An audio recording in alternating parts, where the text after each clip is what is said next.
السلام علیکم ورحمۃ اللہ وبرکاتہ۔ بسم اللہ والحمد للہ والصلاة والسلام علی رسول اللہ، اما بعد۔ اسلامی اور دینی بھائیو، اللہ رب العالمین سورہ فاطر میں ارشاد فرما رہا ہے، یا ایہا الناس اذکروا نعمت اللہ علیکم۔ اے لوگو، اللہ رب العالمین نے اس آیت کریمہ میں تمام انسانیت سے خطاب کیا ہے، اور اللہ رب العالمین جب خطاب کرتا ہے تو تنبیہ کرتا ہے، انسانوں کو خبردار کرتا ہے اور ان کو کسی چیز کی طرف یاد دہانی کراتا ہے کہ اے لوگو، یا ایوہ الناس، اے انسانیت، اے ساری کائنات میں بسنے والے باشندوں، انسانوں، اذکروا نعمت اللہ علیکم، اللہ کی تم پر جو نعمتیں ہیں انہیں یاد کرو۔ آیت کریمہ میں نعمت اللہ کہا گیا ہے، یعنی نعمت کی اضافت، نسبت اس میں جلالہ کی طرف کی گئی ہے، جو اس بات کی طرف اشارہ کرتی ہے کہ اللہ کی نعمت ایک دو تین چار پانچ نہیں ہے، بلکہ اللہ رب العالمین کی بے شمار نعمتیں ہیں۔ جیسا کہ اللہ رب العالمین نے ایک دوسری آیت کریمہ میں اس کی وضاحت فرمائی ہے، وَإِن تَعُدُّوا نِعْمَةَ اللَّهِ لَا تُحْصُوهَا، کہ اگر تم اللہ کی نعمتوں کا احصاء کرنا چاہو، شمار کرنا چاہو، تو اس کو نہیں شمار کر سکتے۔ کتنی نعمتیں انسان کے خود اس کے جسم کے اندر پائی جاتی ہیں کہ انسان اس کا احصاء اور شمار نہیں کر سکتا۔ کھانے پینے کی اشیاء میں دیکھ لیں، کتنی نعمتیں اللہ رب العالمین کی موجود ہیں۔ آسمانوں کے اندر کتنی نعمتیں موجود ہیں، زمینوں کے اندر کتنی نعمتیں موجود ہیں۔ سورج بذات خود ایک نعمت ہے، چاند کی الگ نعمت ہے، رات کی الگ نعمت ہے، دن کی الگ نعمت ہے۔ سونا، اٹھنا، بیٹھنا، جاگنا، چلنا پھرنا، یہ تمام کی تمام چیزیں اللہ رب العالمین کی نعمتوں میں سے ہے۔ انسان کے جسم کے اندر اللہ رب العالمین نے کتنی نعمتیں رکھی ہیں، آپ اس کو شمار بھی نہیں کر سکتے ہیں۔ اس لیے اللہ رب العالمین نے فرمایا کہ اے لوگو، تم اللہ کی جو تم پر نعمتیں ہیں ان کو یاد کرو۔ یاد کرنے کا کیا مطلب ہے؟ یعنی جب تم ان نعمتوں کے اندر غور و فکر کرو گے، ان نعمتوں کے طرف توجہ دو گے، تو تم اللہ رب العالمین کی حقیقی جو اللہ رب العالمین نے نعمتیں تم پر کی ہیں ان کے اندر غور و فکر کرنے کے بعد اس سے عبرت حاصل کرو گے، اور جب عبرت حاصل کرو گے تو صرف اور صرف اللہ کو اپنا رازق مانو گے، اللہ کو اپنا خالق مانو گے، اللہ کو منعم مانو گے، اللہ کو محسن مانو گے۔ اس کے بعد اللہ رب العالمین نے فرمایا، هل من خالق غیر اللہ یرزقکم من السماء والارض، کیا کوئی خالق ہے، کیا کوئی پیدا کرنے والا ہے کہ جو تمہیں اللہ رب العالمین کے علاوہ آسمانوں سے، زمینوں سے رزق عطا کرتا ہو؟ جواب کیا ہوگا؟ نہیں، لا الہ الا ہو، نہیں ہے کوئی حقیقی معبود سوائے اللہ کے۔ فَأَنَّىٰ تُؤْفَكُونَ، تو تم کہاں پھرائے جا رہے ہو، کہاں بھاگ رہے ہو، کہاں جا رہے ہو؟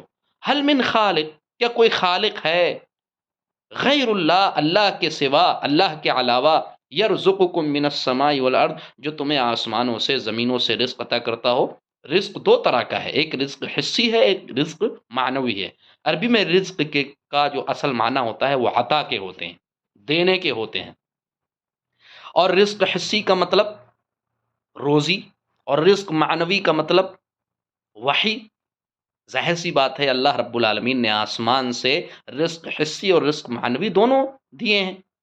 رزق معنوی یعنی اللہ رب العالمین نے آسمان سے وحی نازل فرمائی ہے، اور اس کے ذریعہ سے وہ مردہ دلوں کو زندگی بخشتا ہے، جیسا کہ اللہ رب العالمین نے نبیوں اور رسولوں کا سلسلہ قائم کیا، ان پر وحی نازل کرتا رہا تاکہ اس کے ذریعہ سے اپنے بندوں کے دلوں کو زندگی بخشے۔ تو یہ رزق معنوی ہے کہ آسمان سے اللہ رب العالمین نے رزق عطا کیا، اور رزق حسی کہ اللہ رب العالمین نے غیث کو نازل کیا۔ غیث کہ جس کے اندر بشارت ہوتی ہے، خوشخبری ہوتی ہے مسلمانوں کے لیے، لوگوں کے لیے، یعنی آسمان سے اللہ رب العالمین نے بشارت عطا کرنے والی رحمت کی شکل میں بارش کو نازل کیا۔ پھر اللہ رب العالمین جب آسمان سے بارش کو نازل فرماتا ہے تو زمین کے اندر اللہ رب العالمین بہت قسم قسم کے میوے پیدا فرماتا ہے، کھانے پینے کی چیزیں پیدا فرماتا ہے، بے شمار اللہ رب العالمین روزیاں عطا کرتا ہے کہ انسان اس کا احصاء بھی نہیں کر سکتا۔